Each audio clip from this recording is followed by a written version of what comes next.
Innovation, and my colleagues are here as well, scattered around, Melissa, Tammy, and Liesel here. But we exist exactly for this purpose, to kind of bring people together for talks around entrepreneurship, innovation, and design. The purpose of this building was really to kind of tilt the university sideways and realize that the companies and talent in the future are really going to be multidisciplinary and kind of come together. So we are really a collision space, which is why we sit right next to the trolley. We're kind of the gateway to the university. So we invite everyone to join in. Most of our programs are not only free, but they're actually open to anyone from the community, from the university, from any part of the entrepreneurial ecosystem. So we love to have you in. We do lots of different programs, including Meet the VC and Innovation at the Edge programs, as well as a lot of educational programs. To find out more, you can go to innovation.ucsd.edu. As far as restrooms, if you want to go, we'll ask you to go out the back door so you don't interrupt the flow of the conversation. Both the water fountains and the restrooms are right outside here to the right. This will be live streamed, so kind of keep your voices down or avoid the amount of talking you guys are going to do during it. And when you get to the point of the Q&A with the speakers, it'd be wonderful when you stand up if you kind of mention your name and any quick affiliation without going into too much detail, just so that gets captured on the live stream. And that's also helpful for Mike and Sean to kind of help direct the question or direct the answers. That said, I guess you guys are still waiting, and did I forget anything? Melissa, did I forget anything? We're good. Cool. Sounds good, guys. Thanks for showing up. This is super exciting. Before we get started, part of the reason we are here is because Mike wrote Pattern Breakers, and it's a fantastic book. I think it's definitely something that gives founders and investors perspective. So if you guys are interested, please scan that QR code here, and I'll send you guys to a page to purchase the book. All right. I'll give people a minute for that. There's Sean. There we go. Hey, sorry, Emily, guys. Hey, Mike. It's all good. We were just getting settled in. We're all set up. Your timing is superb. Perfect. Good to see you. Good to see you too. Hey. How's everyone doing? Great. Cool. Yeah. Now that the cast is set, I guess we'll get started. We'll start off with a quick intro about Creator Fund, as well as myself. My name's Kyrie. I'm a current partner here at UC San Diego, working with Creator Fund. We're a Southern California-based fund investing in Southern California University alumni, with the thesis that we just don't get enough funding compared to our NorCal and East Coast counterparts, even though we have the talent to produce great startups. So if you guys are current startup founders or students who are interested, please feel free to reach out to me, and as well as some of the other Creator members here. I should be outside, and just if you could raise your hand. Cool, sounds good. And yeah, we also are in collaboration with Trident Ventures, if anyone wants to come up and talk about it. Sure. So if you're interested in more events like this is also part hosted by Trident Ventures, which is a new undergraduate venture capital club that I created alongside some of my friends here. But essentially, we're going to be providing three main things. One, resources, just like basic newsletters, sharing internships, fellowships, news, etc. Anything to sort of break into venture. With training sessions, it's inclusive community, and leadership opportunities if you want to get involved. And we're going to be hosting a ton more events just like this. We already have like 3 confirmed, and this is only scratching the surface. And so we're going to do like a lot of founders, investors to come talk, and hopefully inspire some of you guys to go out and build something cool, or become great VCs like Sean.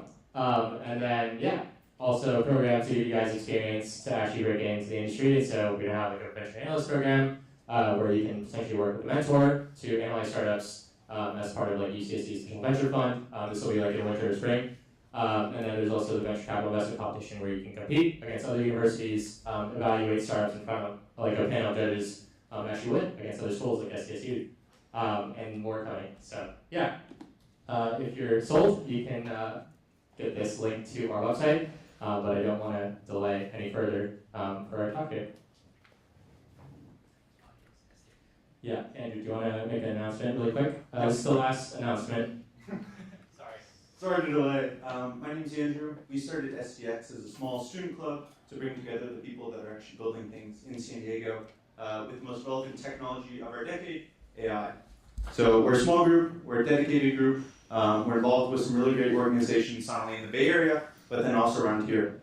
We're looking to bring people together that are actively working on a startup. We're not looking for an idea or a pitch. We're looking for people that are actually on the ground. So if you'd like to come join us this Sunday to either present what you're working on or see what the community is working on, scan that link. Thank you. Cool, sounds good. And big shout out to Trend Ventures as well as the people up here on stage, as well as Eddie. We probably couldn't have done this without them. So big shout out. Cool, sounds good. Let's get started. Great.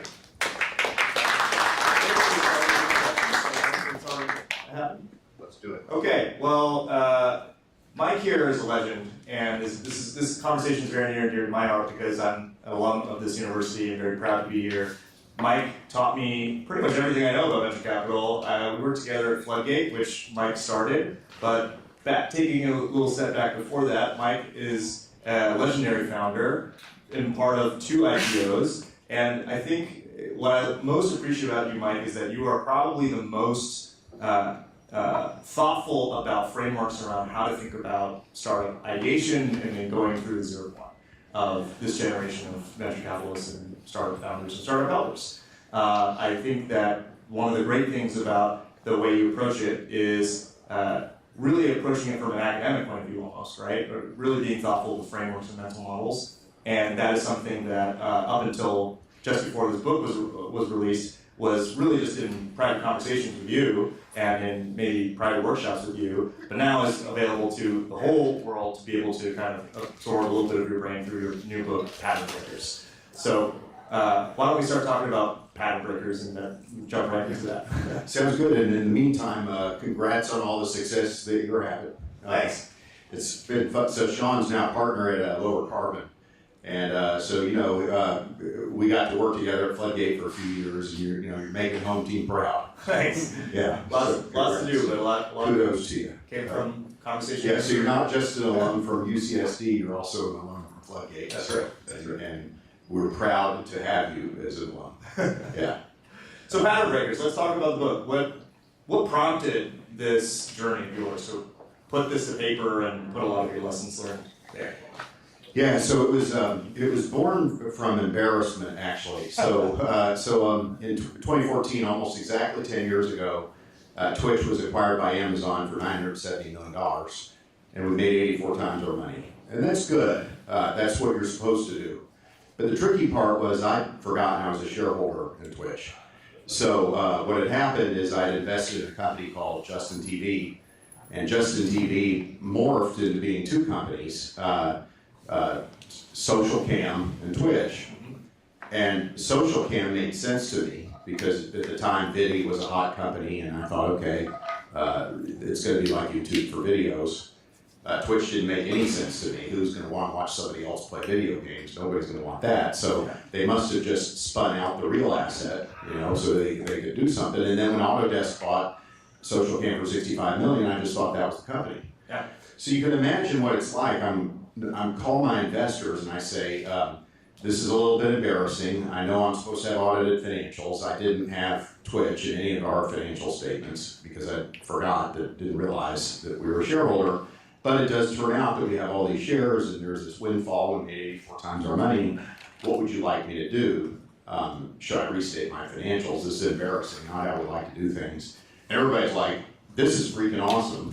Just send us the money, we're good. And I got champagne in the mail, and like good champagne.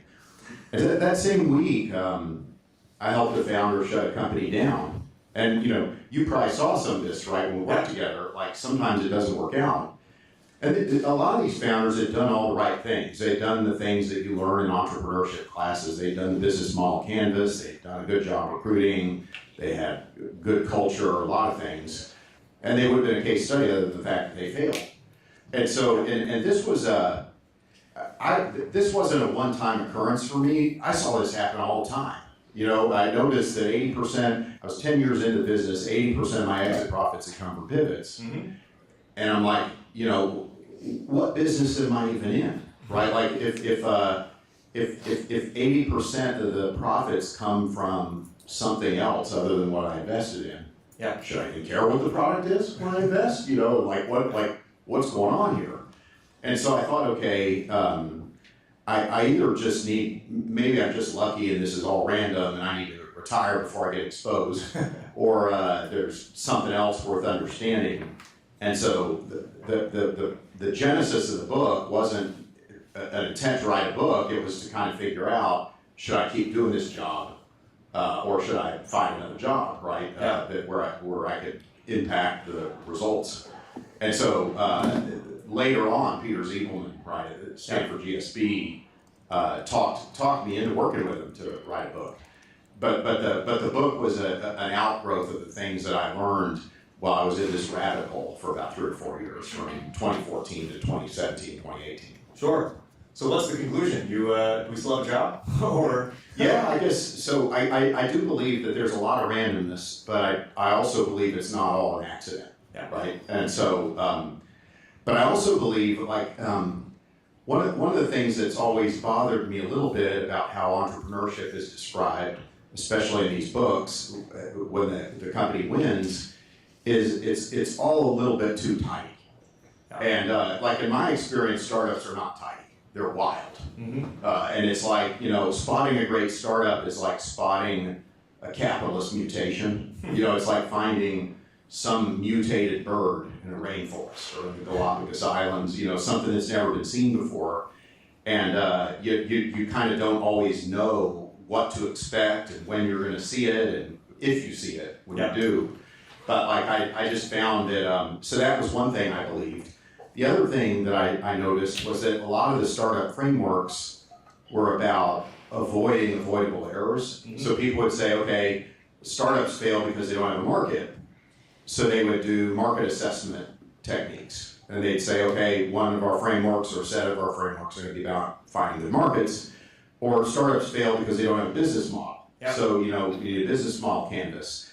And what I realized was that, like, Twitter didn't engage in any best practices that I could discern when I worked with them, right? And neither really did Justin TV, which became Twitch. And so a lot of the ones that I saw win didn't do the things you're supposed to do, but they won nonetheless. And so what I started to realize was that we needed to study the problem through a different lens. Rather than say, why do startups fail, let's avoid failures, we needed to understand, well, in the rare event that they succeed massively, why is that? What are they doing that causes them to succeed, that contributes to their success? Yeah. And so that was kind of what the original thought experiment was. Yeah.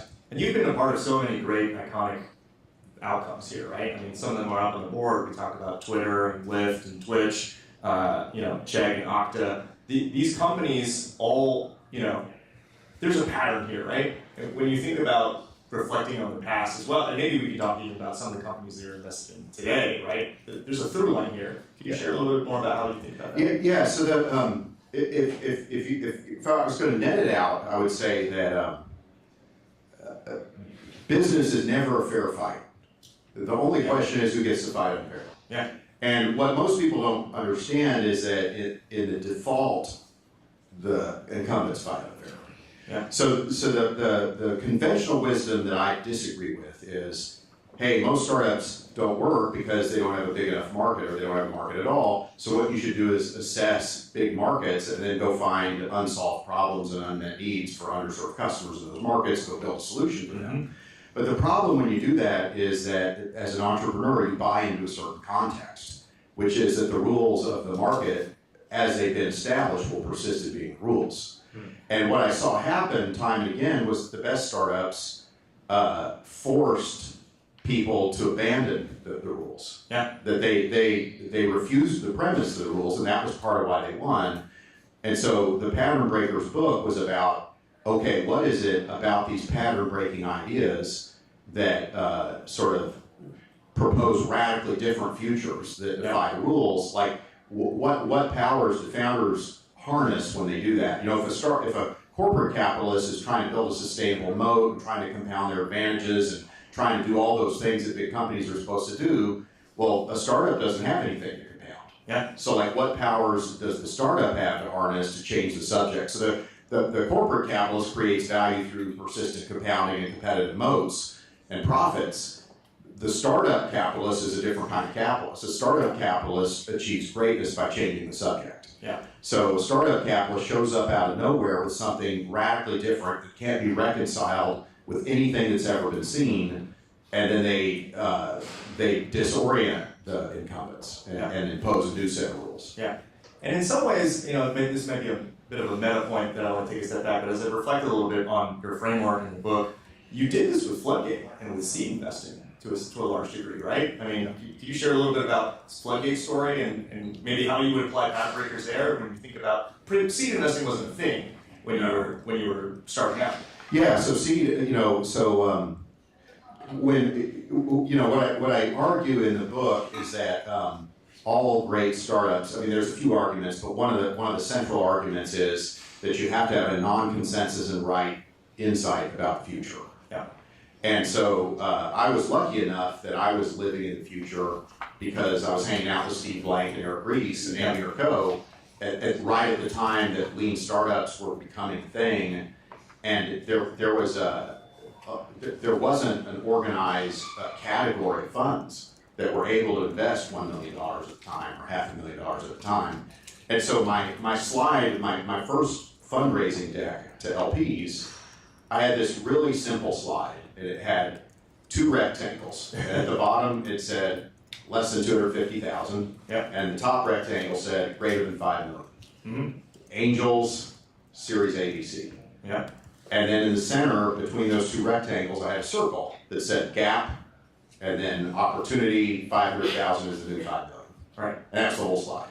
Yeah. And and I would say to the investors, look, this is my opportunity to give you 45 minutes of your time back.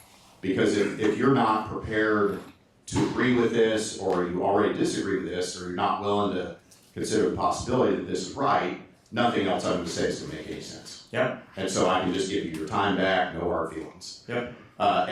So I find that was really useful, and I find that a lot of entrepreneurs can benefit from that way of thinking in their own pitches.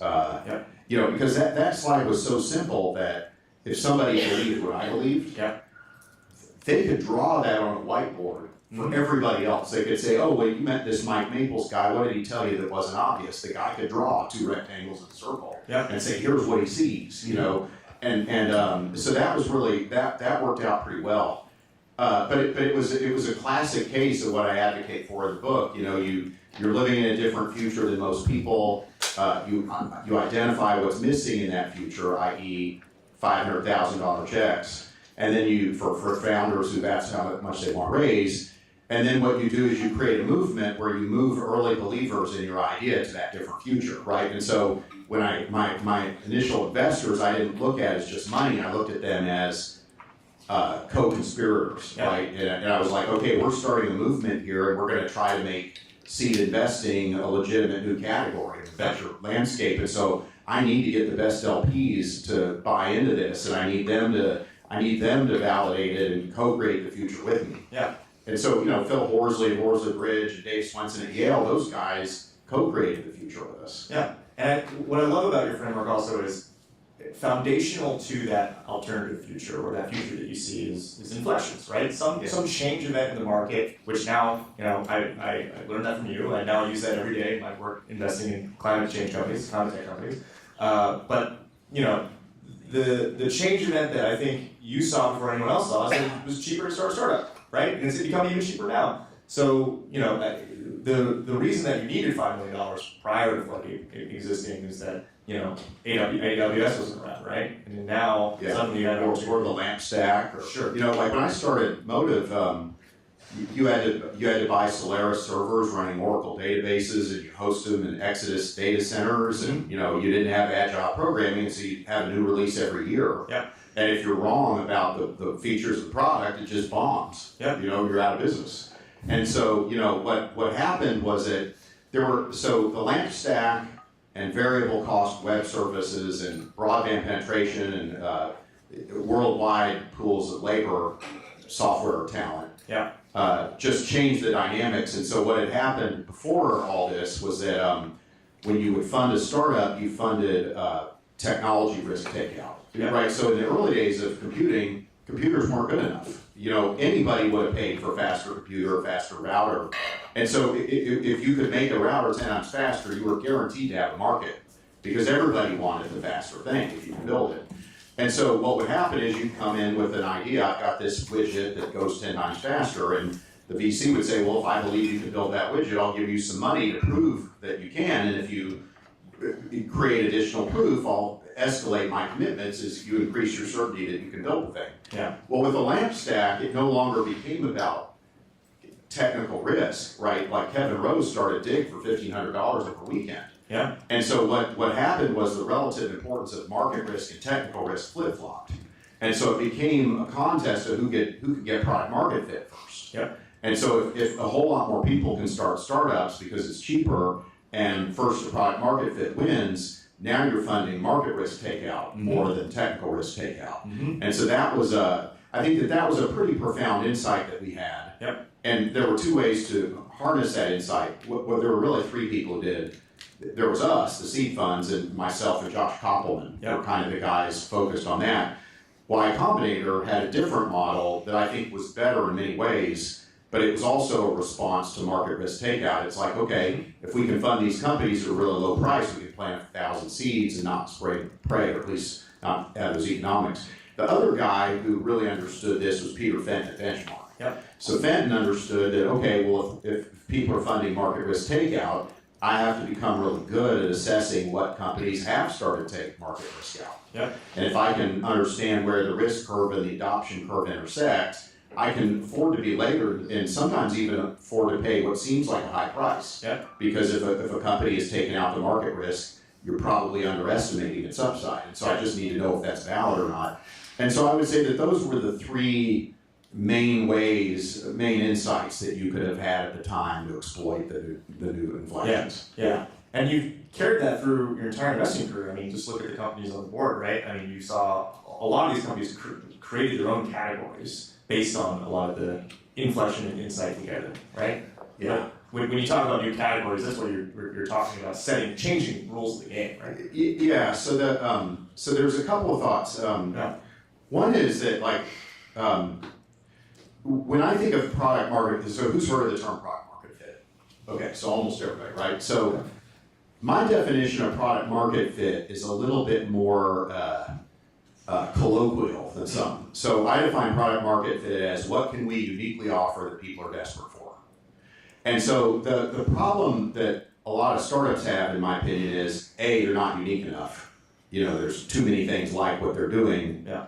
And then the other problem is even the ones that are unique, they need to find desperate customers. Yeah. And so if I'm a customer, if I have a semi-good enough alternative to your alternative, I'm not going to buy from you as a startup. Yeah. Why would I do that, right? I'm only going to buy from a startup if I'm desperate for the empowering new thing that you offer, and I can only get it from you. And so that's that. You know, you don't want to be the best when you're a startup. You want to be the only. Better doesn't matter when it comes to startups. Yeah. That's kind of what I learned. And so, like, no matter how well you execute, if you're executing really well on an idea that's better, your upside is capped, right? Like you're just there's just a theoretical limit to how well you can do. Whereas conversely, sometimes I would find that if you created something truly unique that people were desperate for, a lot of times people executed very badly. Yeah. And they succeeded in spite of their bad execution, right? And so like I'm not advocating for bad execution or execution doesn't matter, but I'm saying that it's like it helps a lot. But the necessary part is to have the pattern breaking idea, because like without that, you're not going to be able to wage asymmetric warfare on the present, right? You're gonna have to conform to the needs of the present. And so like with a unique product. One of the recent examples I like a lot is the Cybertruck. I don't think we've really talked about this. No. But, how many people have seen the Cybertruck, Tesla Cybertruck? Okay, how many people want one? Okay, how many people do not want one? Okay, how many people think it's kind of ridiculous? Okay, So like I remember, I don't know if this resonates with any of you, but I remember when Elon announced the Cybertruck and threw a rock into the window and broke the window and stuff. At the time I thought maybe he was joking, right? I was like, you can't be serious. You're not gonna actually ship that as a product. Nick, you may like the Cybertruck. I gotta admit, I kind of like it. I have a soft spot for it. But I'm a little bit of an Elon fanboy. You're gonna get one? You may, I gotta sell it, a little bit, but, this, right now I'm getting outvoted, but, so you may like it, you may dislike it, you may think it's ridiculous. But nobody that I know, upon seeing the Cybertruck, ever asks, so how does that compare to a Ford F-150, right? And so like the great startup products polarize in that way. In fact, usually great startup products, most people don't like them. And when you think about it, it's obvious why they shouldn't. The human beings are conditioned to like things. And so if everybody likes your startup idea, that means it's too similar to what they already know, which means it's too incremental. The best startup ideas are polarizing in the sense that most people don't like it or kind of meh about it or they don't think it's important. But some subset of people say, where have you been all my life? Yeah. Right? The people who raise their hands saying they wanted a Cybertruck, when they see one, they're not asking if they can get a discount.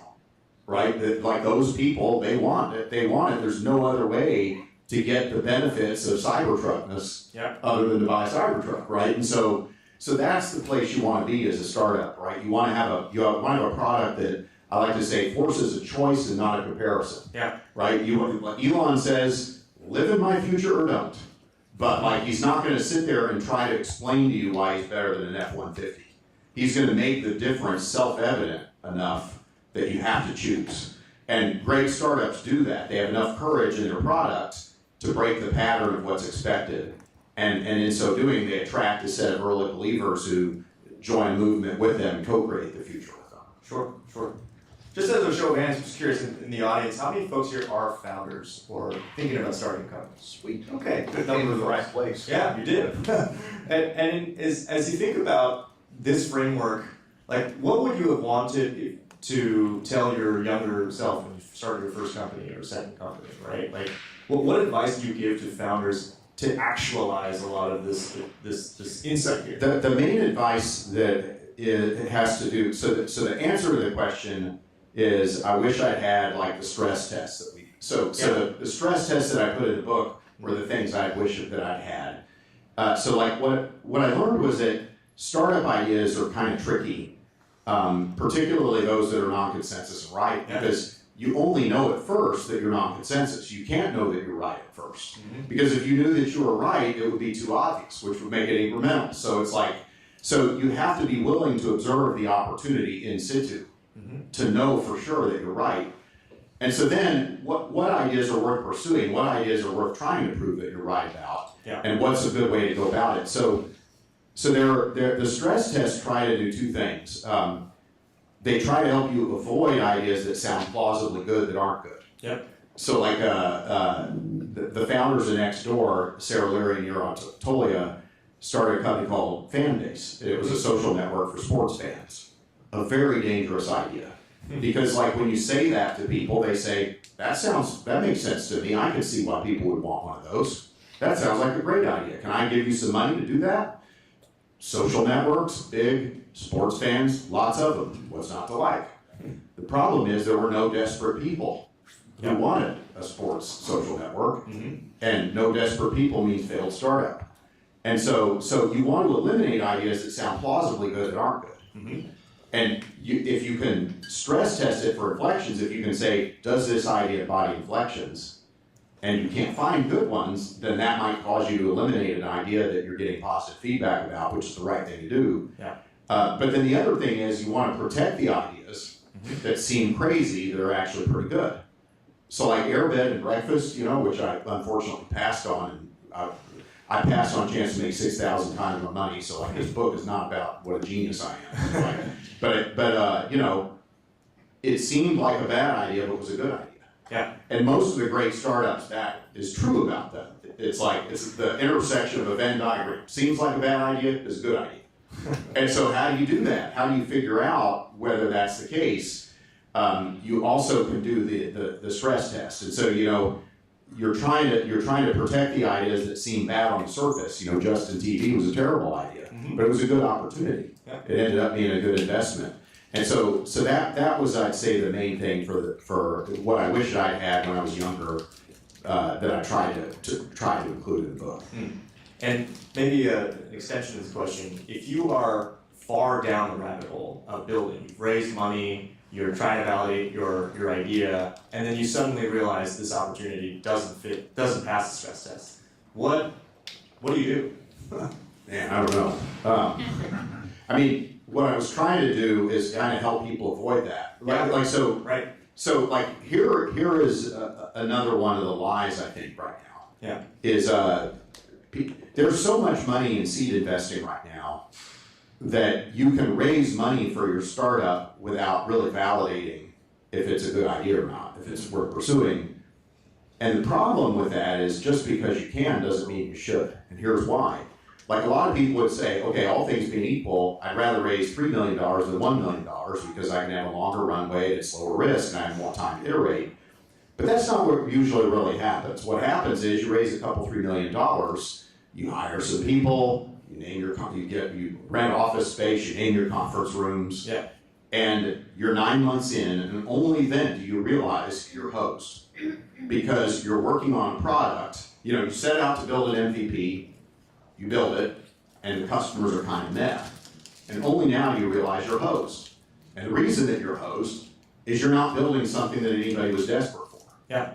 And just because a VC gave you $3 million doesn't mean you validated the desperation, right, of the customers. Well, now you're not pursuing the startup out of passion anymore. You're pursuing it out of obligation, right? Because you've got employees, you've made commitments, you've raised venture capital. Now you're stuck in.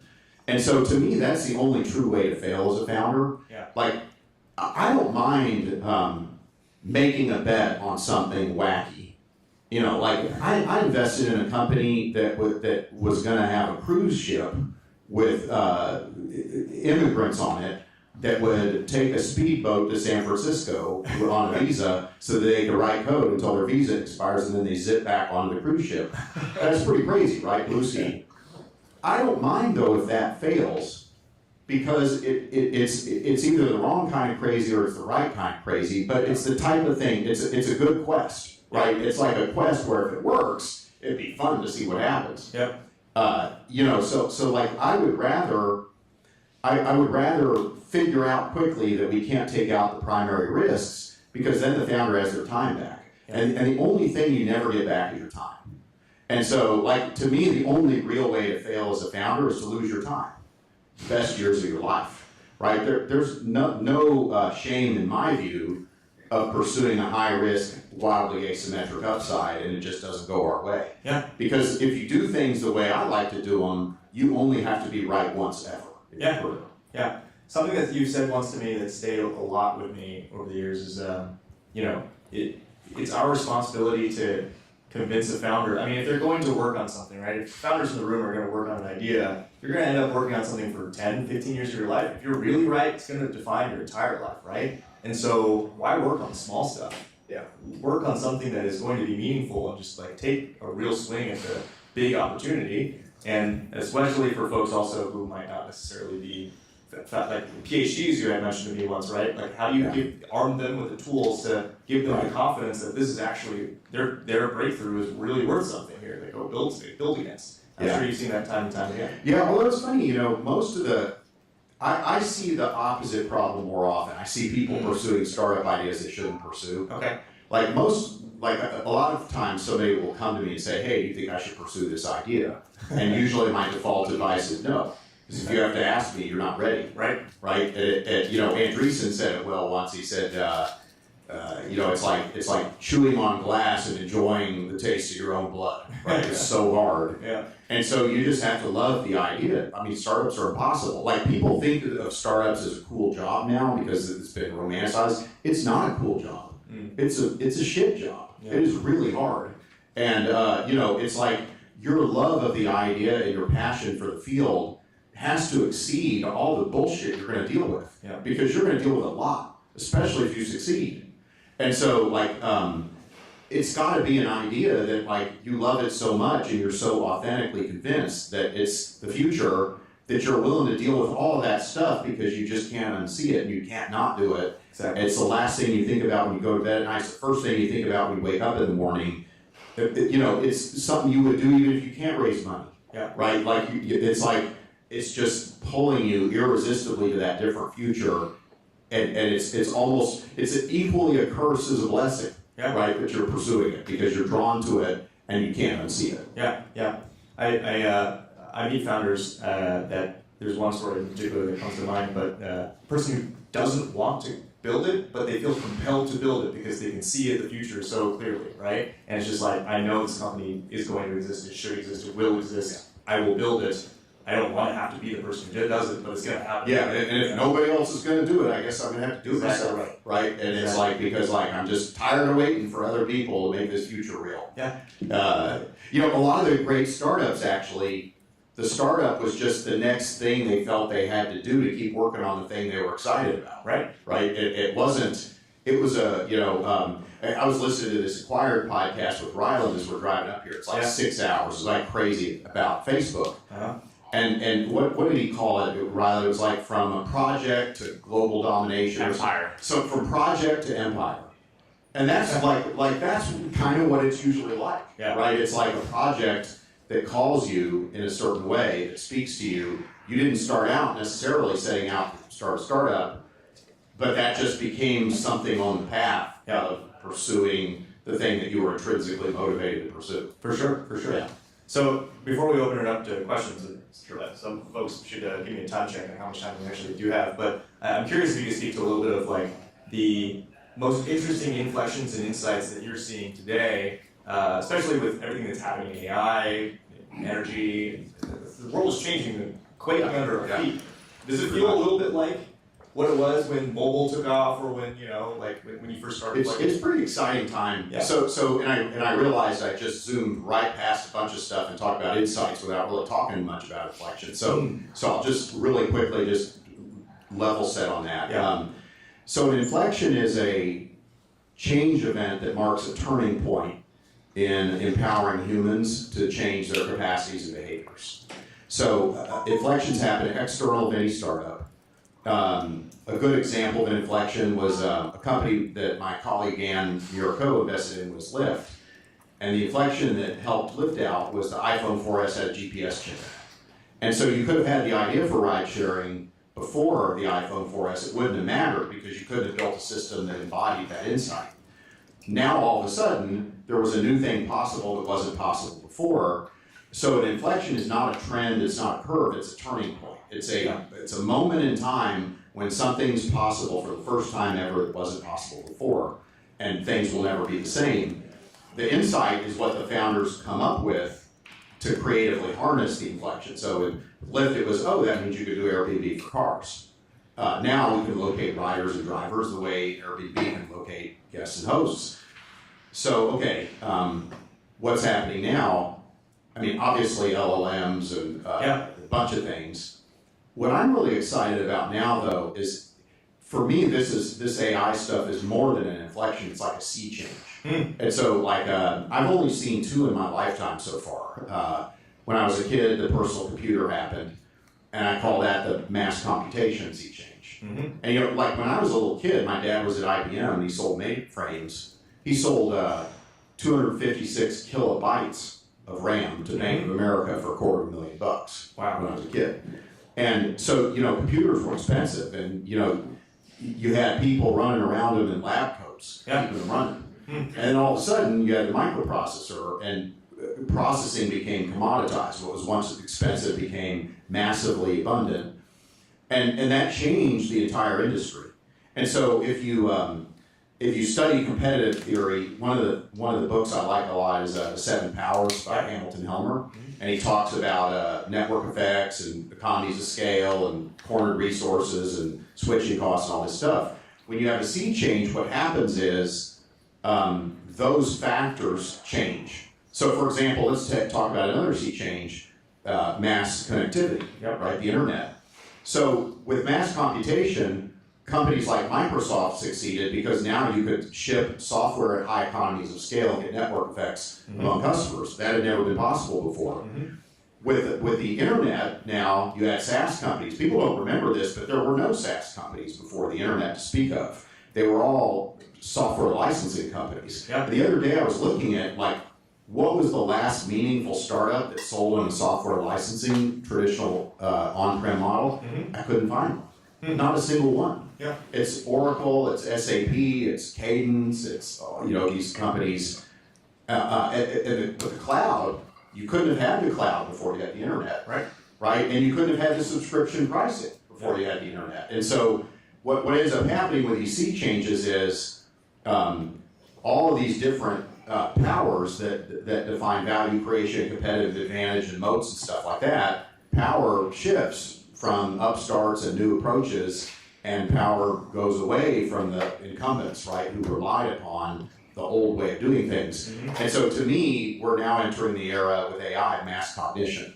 Yeah. And so in mass computation, you ask, what happens if computing becomes abundant and approaching free? Yep. In mass connectivity, you ask, what happens if the number of connected people approaches everybody in the world and the price of communication bandwidth becomes asymptotically free? Yep. Now I think in mass cognition, you start to ask, what happens if certain types of human intelligence become asymptotically free? Yeah. What are types of intelligence right now that are expensive and rare that are going to one day be cheap and abundant, and how is that going to, each of those different competitive powers, each of the different levers of a business model canvas, how do they all get recast in the world of AI? It's made possible also by all the data that's generated because of the mass connectivity that you're saying, right? So That's right. it's So all you- built on Exactly. So if you look at it through the Hamilton-Helmer framework, you'd say some companies have a critical mass supply of a proprietary kind of data. Well, that's like a cornered resource, right? Just like De Beers has a cornered resource of the diamonds that they have in Africa. Some companies are going to have data as a cornered resource, and I just find that really interesting. The other thing that you notice is that when there's a sea change, the winners are usually counter-positioned. So like for example, Microsoft priced by the desktop because they wanted a computer in every desk in every home. Google didn't price by the desktop, they sold ads, so did Facebook. And so Microsoft didn't know how to attack them. They couldn't just put Google in the operating system. Right? They couldn't use their advantage in mass computation to attack Google because Google had a mass connectivity counter-positioning framework. Everything I know, all my instincts tell me that in AI, people aren't going to price the way SaaS vendors price. It's not the winners. They're going to come up with some new orthogonal way to price that will confuse and disorient the incumbents. Sure. Yeah. So before we jump to questions, any last things you want to leave the audience on patent breakers? You should all take a copy if you get a chance and read the book. But any main takeaways? Yeah. I guess the main other thing is, and this is I don't know who among you should be an entrepreneur, who shouldn't be. Most people, if I'm being honest, aren't really suited to it.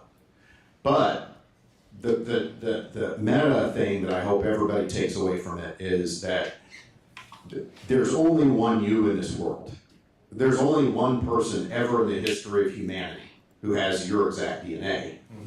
And too many people, I find, over-focus on their competitive advantage.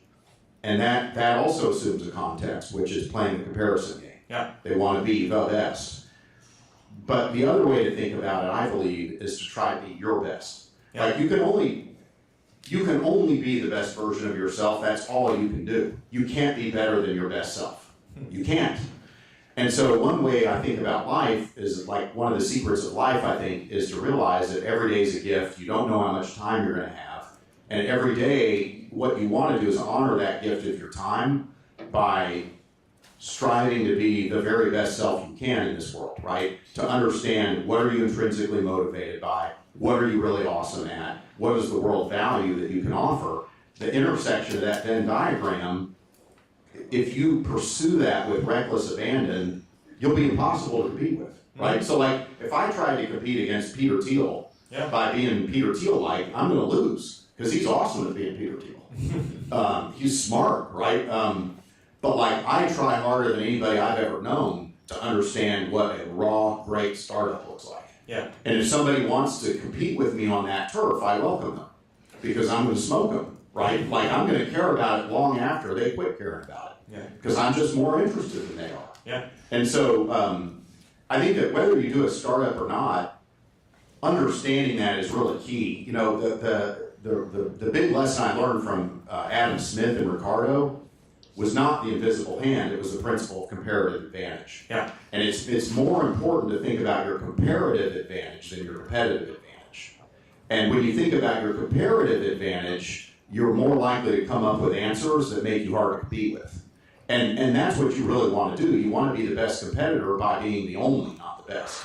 And so, you know, finding your personal monopoly, I think, is the path to the light, in whatever that is, right? And in some ways, that's the magic of life, is that we all have our own chance to pursue that and figure that out. And just don't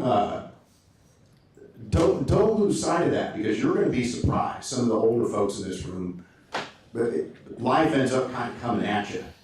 And it's like days pass, weeks, months, years. Before you know it, you're like, shit, where did those 20 years go? Where did those 30, 50 years go? And, you know, you'll be surprised how you just end up just kind of just being on an autopilot through it all. You can't let that happen, right? Like, every day's a gift. You'll never get that day back. You know, honor that day each and every time, and then you'll be coming at life, right, rather than it coming at you. And that I think is more important than whether you do a startup or not. Yeah. Well said. Well said. Well, with that, would love to open up a conversation with the audience. It's a rare opportunity to get a chat with Mike and ask him any questions you might have, or to share some commentary on the things that we talked about today. Who wants to start us off? And if anybody wants to call BS on something, that's fine. I don't mind being challenged. Yeah. It's fine. Question in the back? What would you say to a startup that's identified a market with massive pain point, customers all wanting the decision-making process and build MVP? Or in the last step to realize that the purchasing process for that market is very lengthy, 6 months to 1 year? Okay. I'm not sure I heard the whole part of it. So you said I have a big market. I have a unique product that solves pain in that market.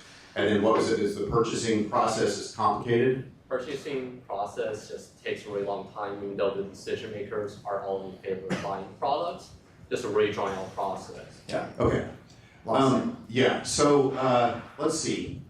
Here's how I think about it. There's hopefully I don't over answer this question, but there's a little bit of framing required, I think. So there are two ways to think about the future. One way to think about the future is it's a new and improved version of the present. It's how most people think about it. So most people are moving forward along a certain line, and they expect tomorrow to be mostly the same as yesterday. The iPhone 14, 15, 16, 17 is going to be what comes next. And I call that forecasting, because people are projecting forward from the present what the future will be. What great founders recognize is that if the future they pursue is on that curve, that's bad, because the incumbent has the advantage. What I need to do is be out here. I need to be in a radically different future. That allows me to play offense, but there's a problem. There's a catch-22, and that is nobody knows about my future but me, necessarily, right? And so everybody else left to their default is just going to keep going this way. They have to have a reason to go that way. You have to move them in that direction, right? So now the challenge of that is that some people aren't going to move. In fact, most people aren't. And when they offer a complicated set of hoops to jump through, that might be a sign that they're not ready to move, right? So like, I go back to we need to find the desperate, right? We need to find people who will overcome any hurdles and BS. So like, I'll give you an example. When I was at Silicon Graphics, we were trying to convince Hollywood to do special effects in movies, to use our computers. And so they were going to use us for Jurassic Park. And none of us knew if we could make dinosaurs look that good. Nobody had ever done it before. But I can tell you this, Industrial Light and Magic was not putting any purchasing hurdles in front of us. They were like, give me the fastest freaking 3D graphics computers you got, and I need your help. I need your help on this. They didn't think of us like that you would think of a normal vendor, right? We weren't just selling them a widget for what it is. We had forward deployed engineers at Industrial Light and Magic. We were like co-creating the future with them. And like whenever there was something that they couldn't do, because it's hard to make dinosaurs look real on film, especially in 1993, right? Like, and you had to have like the lighting on the dinosaur look like it was the lighting in the practical scene and all this stuff. And so we had people there helping them write the software to do that.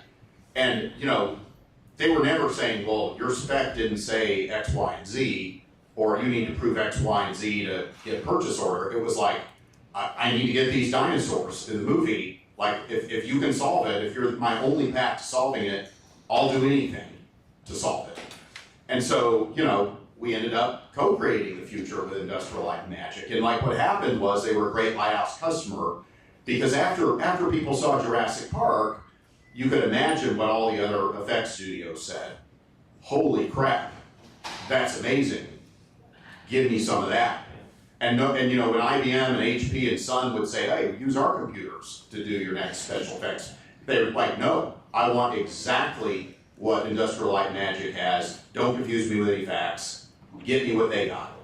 And so Industrial Light and Magic led us to the promised land, right? Because they helped us understand what the future was and what was missing in the future. And together we built what was missing in the future with them.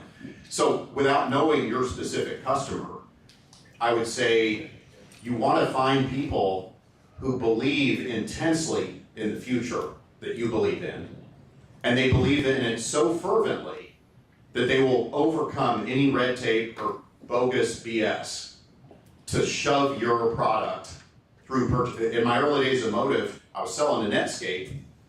Bill Gargiulo wanted the product so bad he couldn't get approval for it. He said, look, Sun is giving us these machines for like, they're less than their cost. Can I trade you hardware for your software? Because I can get that through purchasing. And we needed Sun's boxes back then, so we said, sure, why not? But like, it was like Bill Gargiulo was gonna find a way to wedge us into Netscape because he wanted it that bad. And so like a related thought I like to say is if people don't want your minimum viable product, they're not gonna buy your maximum viable product, right? They've got to be so desperate that they're willing to take whatever you've got because they can't unsee the future that you help them actualize with them. And so I would be mindful of that. You know, when you talk to customers, they're not all equal, right? The ones that are passionately pursuing the future, in my view, are superior to the ones that aren't. And a sign of whether they're willing to do that is they're willing to cut through all the normal channels to do that. Just one other thought. I know I'm kind of over answering your question, but it's an important one. When we're out in the future, all those people that we're trying to get them to move, we need to give them a reason to stick their neck out, right? Nobody has a reason to really move. Everybody can just stay in the path they're on. Even if they experience pain, they might be comfortable in their present state of pain. So we have to find people who can't unsee that future once they see it, and they'll do anything to make it come true. They're going to join our movement with us. They're going to co-create the future with us. They want to self-actualize by working with us. Because early believers are not animated by practical concerns, they're animated by belief. They buy not for practical reasons, but for aesthetic reasons. They buy because they believe your aesthetically different view of the future, and they can't unsee it. They're irresistibly drawn to it. Thank you. Great. I like your costume, by the way. We have one right in the front. Hi, I've been a fan of your work for a very long time. Before even the book released, I first got to know from your Reid Hoffman podcast, and the time was like I was visioning a future and like thinking of a product, and that's when I got to know about the podcast. It was like a good aligning of the timing. And so far, that time I was trying to solve a problem for myself and seeing like, okay, what kind of a future I can see, especially the carbon emissions coming from the fashion industry and how can I work with that. And being an AI engineer, I know I can build it. And after that, since like 2 months, I talked to a lot of people. Everyone believes, or I think everyone wants that, and even my customers. The challenge is building that team at that such an early age. Like I'm in 0 to 1. So how can I bring the team, my founding team, to believe in it the passion I am. Like I can 24 hours think of that. I have built the wireframes, I have built the customer, I have traction, I have talked to 200 people, but now it's the time to build the product. And I am struggling how to build that founding team at this stage. Yeah, and it's tricky. So like the way I like to think about it is startups don't go to market the way normal companies do. And by the way, thanks for listening to the podcast. I mean, it's very kind of you to say the things that you said. I appreciate that. So most of the time when we think of market, so I'll start with the market and the team. Most of the time when we think of a market, we think of like a sales funnel. We're like, okay, there's customers out there. I need to come at them with programs, and then some of them need to get into the neck of my funnel. I'm going to press them through the funnel and convert them to closed one. What I find is that startups that are pattern breakers create movements, and it relates to the. I'm sorry, you're wearing a Wonder Bread costume. I know that your name isn't Wonder Bread, but it's like it's related to the question that he was asking, because you're trying to move people to that different future, and you're moving different people. You're moving early customers, but you're also moving early employees. You're also moving early investors, and this is important, right? Most investors should not like your idea, even if it's right. Most employees shouldn't. Most customers shouldn't. In fact, most people not liking your idea is a necessary precondition to great success. Doesn't make you right, but like if everybody likes your idea, I can almost guarantee it's not that good, right? So, okay. So now movements are a different way to think about marketing, right? So movement is more like how Martin Luther King thought. Martin Luther King says, you should be judged based on the content of your character, not the color of your skin. He creates a sense of grievance in a minority that sees a form of enlightenment against the tyranny of the status quo majority. That's what startups do. That's what great startups do. They find a set of people who say, I believe your earned secret. I can't unsee it. We're going to co-create that future together. I want to move with you. I want to make that future happen with you. And movements start out as a small trickle.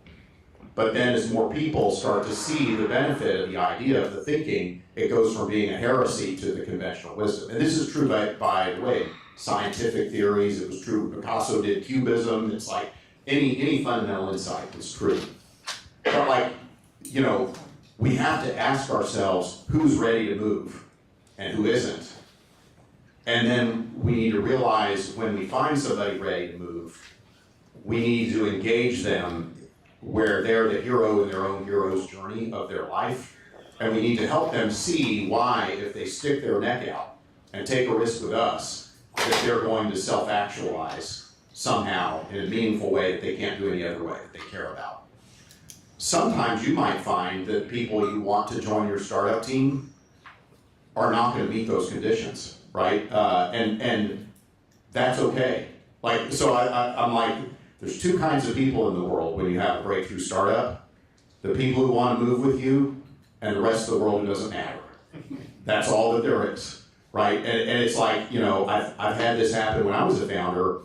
There were people that I thought were brilliantly talented and capable, and I wanted them on the team, and then I realized that it would be a mistake for me to try to convince them to join, because they just they were not irresistibly drawn to that different future the way I was.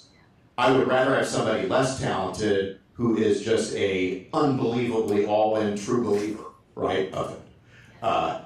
And then it's kind of like, well, how do I find those people? This will sound not so nice, but like that is part of the job description, right? That's part of the job description of the pattern breaking founder is finding those people and then telling a story that moves them to that different future, that causes them to want to join your call to adventure, against all odds. Thank you. Yeah. Great. Question in the back. Hello, Mike. May I ask your thoughts what you're more excited about the climate tech sector, and especially in the consumer product side? My second question for you is, what are your thoughts on the MBA as a prerequisite to founder success? Thank you. Okay. So let's see. The first one, and I'm going to be curious more about, like, Sean has now forgotten more than I know about climate change. So I'm excited about the area. If I choose to be, if I put my skeptics hat on, it would be that not enough founders that pitch me.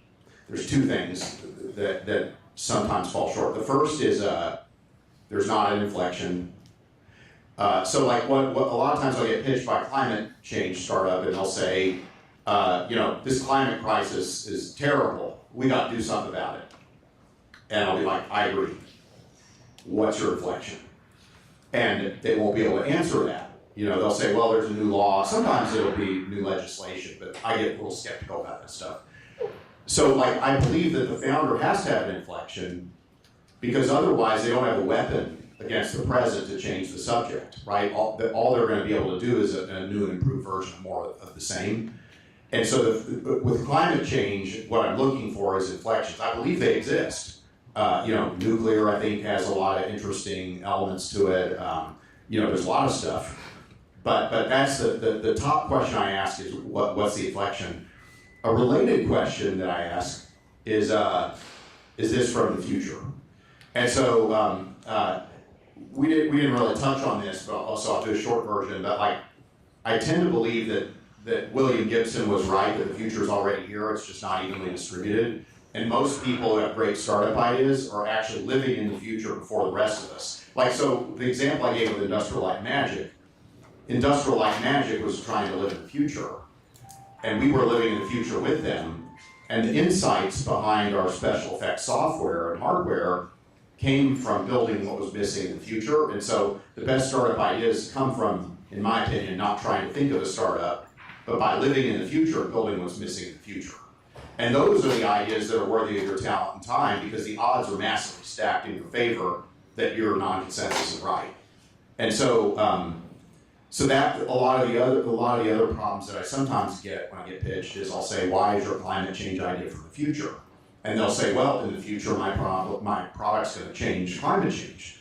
And I'm like, that's not what I'm asking. I'm not interested in people's ideas about the future, right? I'm interested in whether somebody's living in it directly, whether they're getting their hands dirty in it, whether they're directly experimenting, tinkering, and building with what's new about it. Because that's when you encounter two things: the different opportunities to think, feel, and act that represent pattern-breaking ideas, but you also encounter what's the barriers to fully actualizing the technologies. And it's in so doing that you realize what's missing, you know what's missing. But I should defer to Sean, because you know way more about climate change than I. You see this stuff every day. Yeah, I can comment on it briefly. And for the most part, we're not investing in we're not an impact fund, right? Just to be clear. And we genuinely think investing in climate change or companies that are fighting climate change is a part of a new industrial revolution, right? If you look at the top 5 companies by market cap, just look at any of the companies that are have a hardware component or a deep tech component as well. So we've leaned very heavily into investing outside of software. And when you think about what does a new industrial revolution actually look like, right? What does investing in climate tech look like? We're talking about anything that touches the physical world, right? So for us, we're spending a lot of time thinking about everything that cuts emissions to zero. That's sort of a proxy for TAM in many ways, right? But we're thinking a lot about energy transition and electrification. We're talking a lot about industrial decarbonization. There's massive companies being built there that have found a way to a path to cheaper, better, faster through some sort of new technology that is not dependent on a petroleum process or an emissions emitting process, right? We think a lot about the future of energy, right? So we have a fund dedicated to fusion. We have taken a huge bet on that particular category. Nuclear is definitely something we spend a lot of time thinking about. My colleague Kiko in the back spends time thinking about nuclear. We're thinking a lot about carbon removal and a fund dedicated to that. And last but not least, we think a lot about mitigating climate disasters, right?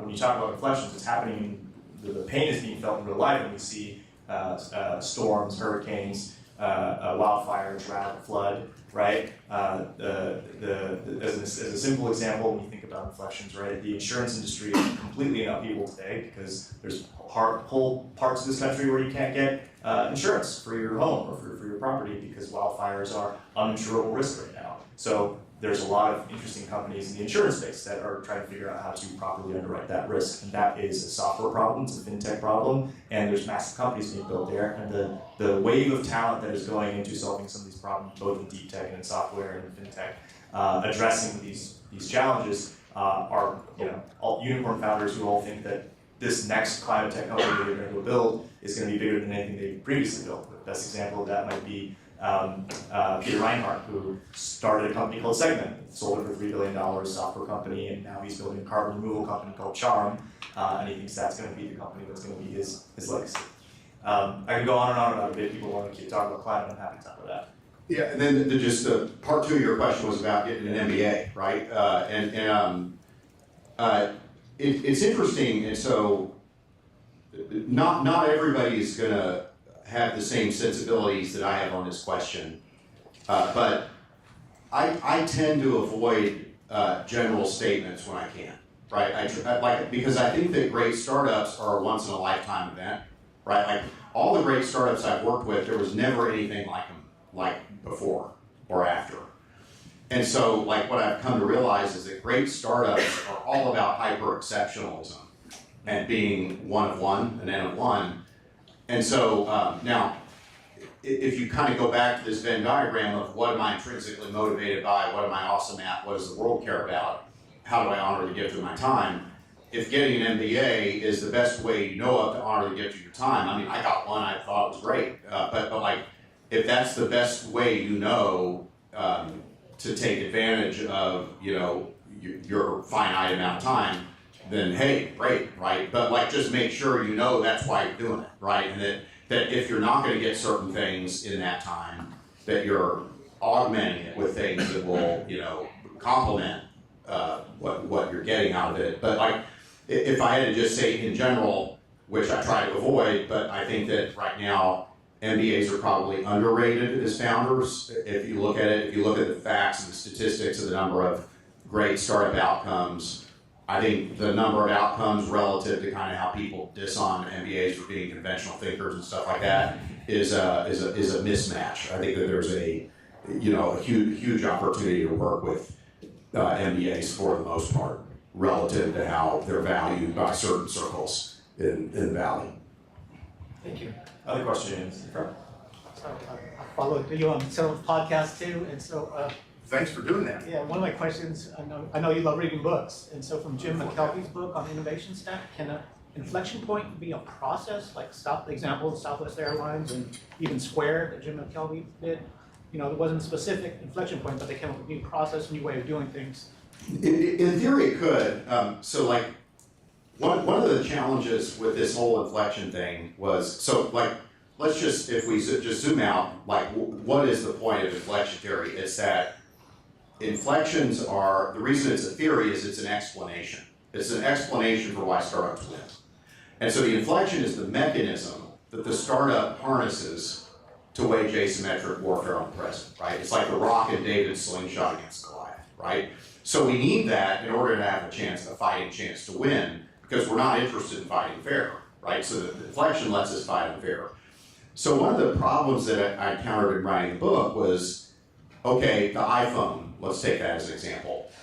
It had inflections, like an accelerometer. It had a bunch of things in it that were first-time technologies that had made it possible. But then some people would say to me, but wasn't the iPhone itself an inflection? Because then people wrote apps on top of the iPhone. Turns out that's true, right? So what I tried to do was return to true north, which was, what's useful to founders, right? And so what's useful to founders is to say, okay, what's the specific new thing that I'm harnessing? And you'll notice it's not like a trend, right? So like megapixels per dollar in smartphone cameras is not an inflection.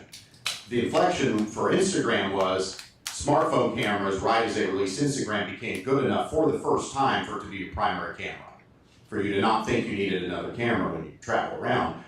So the inflection is always a turning point in the ability for technology to provide some kind of a new empowerment that didn't exist before. So, you know, in that example, the technologies that comprise the iPhone could be inflections, so could the iPhone itself.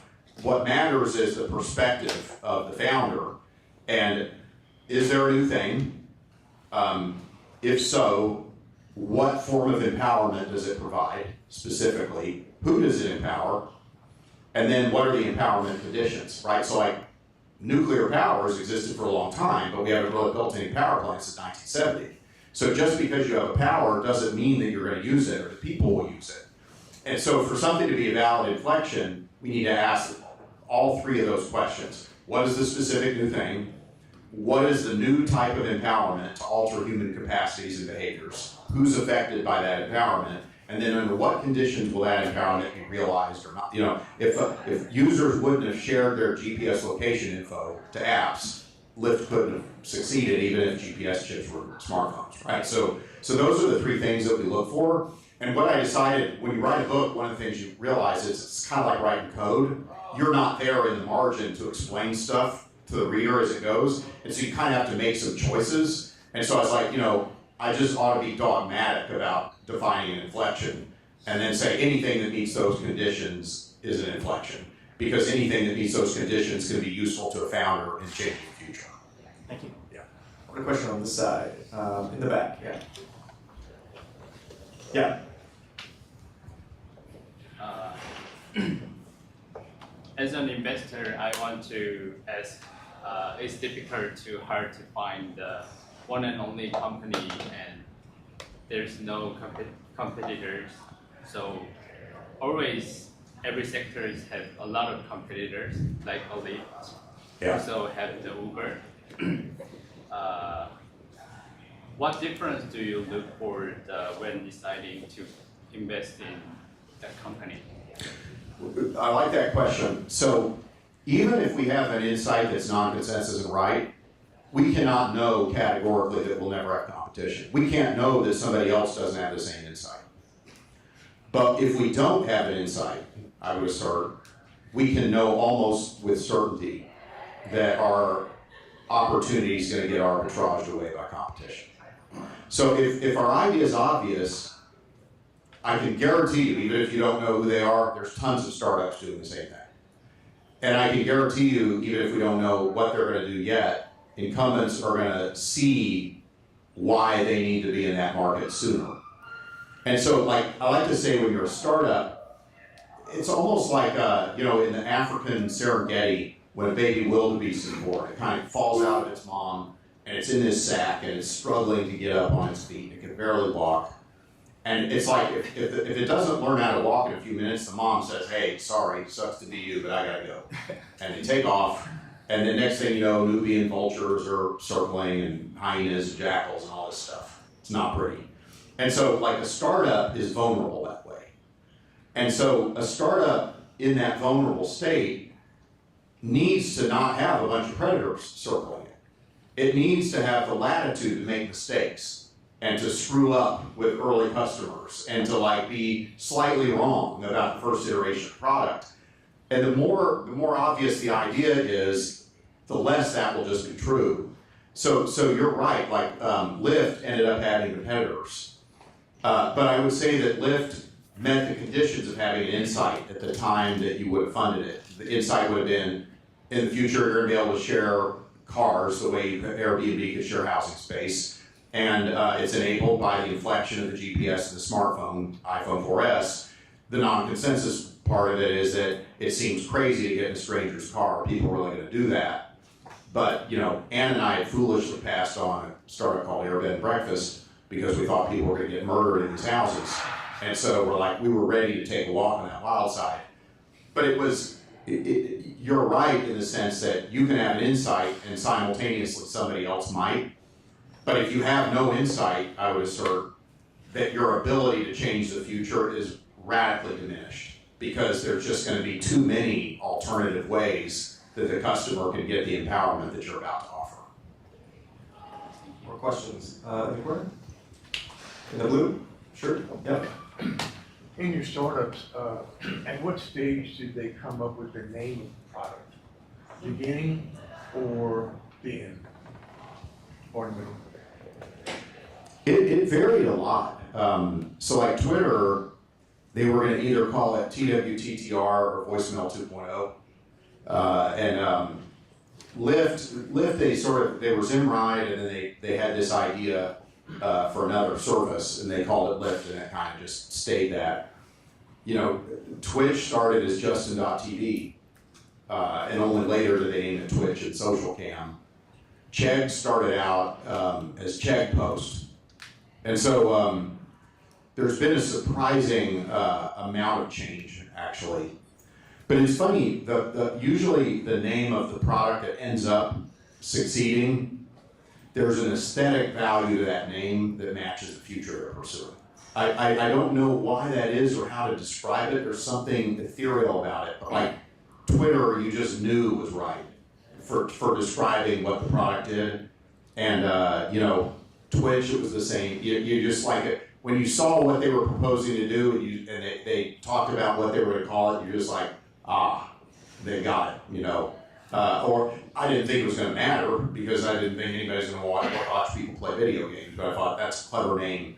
Lyft, you know, we just knew when they proposed the Lyft service that they were.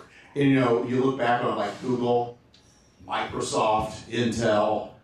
You know, the products that won and found product market fit, there was just like this harmonic resonance between the name and the future that they were pursuing in more cases than not. Not always, but in more cases than not. You know, locally, you know, Qualcomm, perfect name for what they did.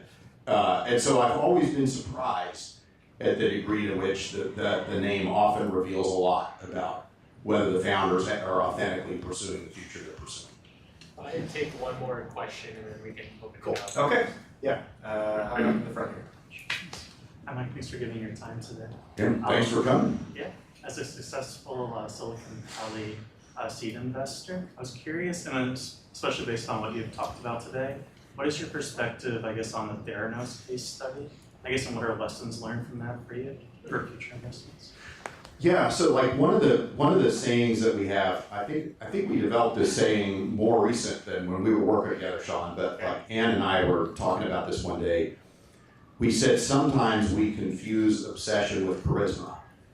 And so the best founders that I've worked with are truly authentically obsessed with their idea and would not dream about lying. I mean, they may exaggerate to persuade people, but they wouldn't dream of like shipping something that's just totally not. You know, you can say what you want about Travis Kalanick at Uber, but like when you asked for an Uber ride, a car showed up, right? Like the thing did what they said it was going to do.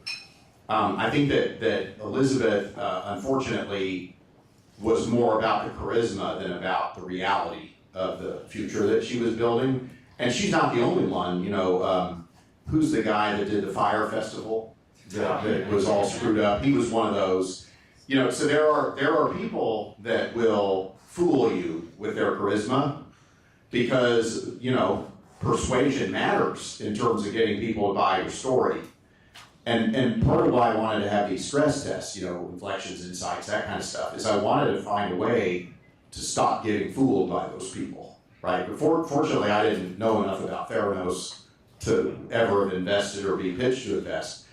But I have been fooled before by charismatic founders, and I need to find some way to tell the difference without going too far, because it's like one of the challenges as an investor is it's your willingness to fail that lets you succeed. Just like with entrepreneurship, right? Like there's no such thing as a coin that says not going to lose, and on the other side it says you're going to win big.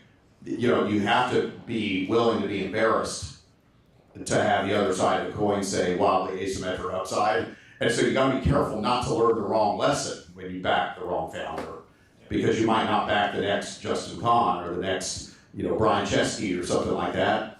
But I would say in general, you wanna see past the story that they're telling and identify with whether the future that they're talking about is real and whether it can be supported by the inflections in the thing that they built or whether it's just a story.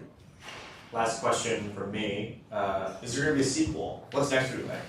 I don't know, but right now I'm just getting back to doing the job again. Yeah. It's try to find the next startup before the rest of the world leaves and try to give the founders unconditional love and hope for the best, Awesome. Because I never, it's probably, there's only 2 jobs I've ever loved, this job and then being a product manager.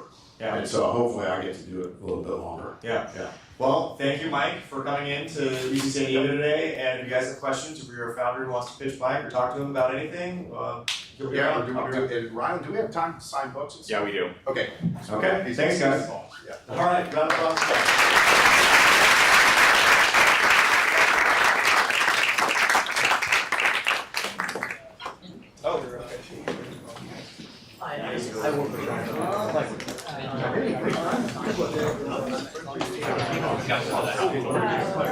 Yeah, I just started. You don't always Yeah, I guess, to me, it's like. Oh, you're getting